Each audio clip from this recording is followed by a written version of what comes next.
So apparently tech decks are back. Yeah, for those of you who thought that those micro skateboards were new, nah man, this is 2021. Originality died a long time ago. I guess it's only a matter of time before Tony Hawk gets his comeback. Not likely. Homeboy already had his chance with Tony Hawk Ride and... Huh?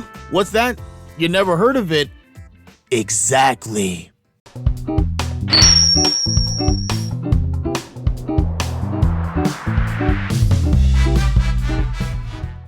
As a school counselor, I get to be on the front lines of pop culture and get to see something of a preview of the latest hotness right before it becomes part of the zeitgeist.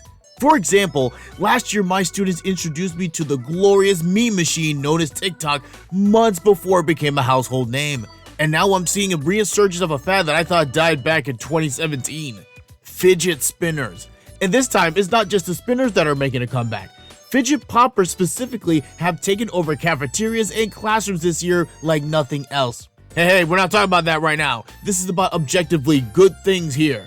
But even with the return of the fidget toys, a question has always followed them. Do these things even work? They've been hailed as helping students with ADHD and anxiety to bring them to a place where they can focus on their work. But is any of that true, or is that just good marketing? Do fidget devices actually do the thing that they're claimed to do? I'm the guidance guy, and your internet school counselor's got the answer. Now, this might sound like something out of the usual guidance guy fare, since we're not looking at a movie, TV, or gaming franchise, but these things were, and are starting to be again, part of the greater scope of pop culture. And if it's part of pop culture, then it's fair game for the guidance guy. That, and one of my students asked me to do a video on these things, and it sounded like a fun challenge, so here we are. Now let's look at these things. Whether they're the rainbow poppers of today or the OG spinners from a few years back, they've had a special place in the hearts of students and classrooms. And one of the primary reasons they've had such a huge presence in schools is the common refrain that students who use these devices are more likely to be focused. Specifically, students with ADHD, ADD, and anxiety have been touted as being most likely to benefit from their use and have an increased ability to concentrate on school-related tasks. In fact, some even go as far as saying that students with autism could benefit from these things as well. And during the most recent fidget device craze of 2017, a lot of people bought into this line of thinking. At one of my old schools, one of my responsibilities was to meet with parents, teachers, and students about something called a 504 plan. A 504 plan is a list of accommodations that a student receives in an educational setting due to an illness or condition. For example, a student with diabetes may need an accommodation to ensure that they can use the restroom at any time during testing, since diabetes can take you to the bathroom a lot, and in a high-stress situation like statewide testing, that could definitely come in handy. I bring this up because there was a point in 2017 and 2018 where I saw quite a few 504 plans that had an accommodation that allowed a student with ADHD to use their fidget spinner in class at any time. And, no cap, every time I saw this on a plan I wondered, does the student really need this thing to focus in class?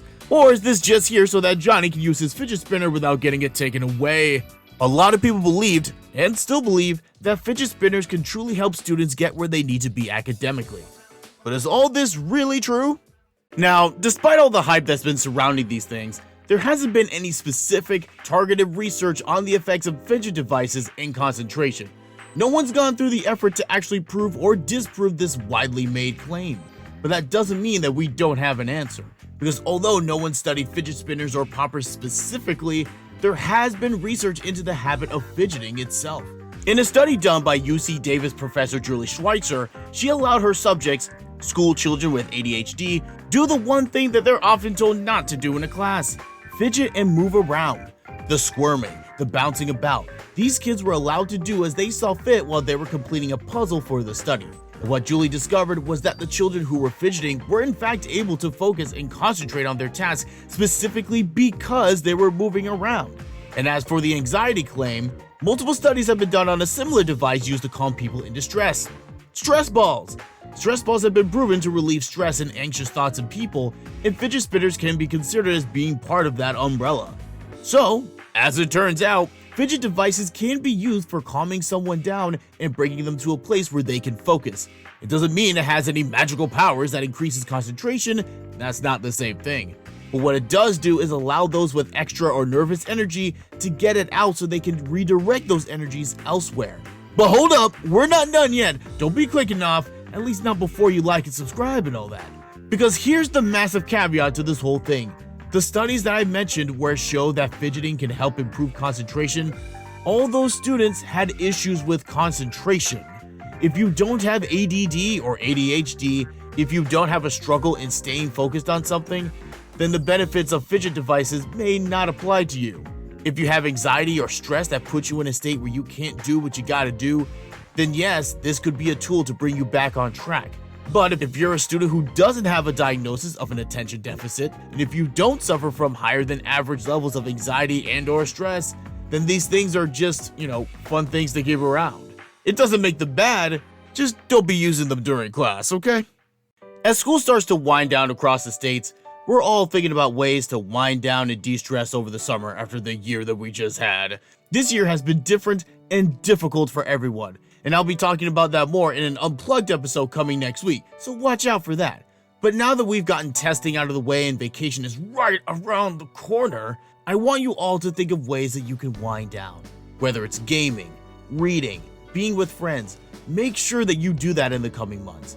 Trust me when I say that we're all stressed out, over it, and just plain tired. We all need a break from the nightmare that we've all collectively experienced and are just now slowly getting out of. And whether it's through a popper, spinner, or whatever else, just make sure that you're not running full throttle all the time. We're not machines. We need some downtime. And as we head into the summer, do your guidance guy a favor and make sure you get some. Thanks for watching. It was fun doing something a little bit different. So if you want to see a little bit more diversions, go ahead and put your ideas in the comments below. And be sure to do the YouTube thing on your way out. Like, subscribe, and ring that bell. Until next time.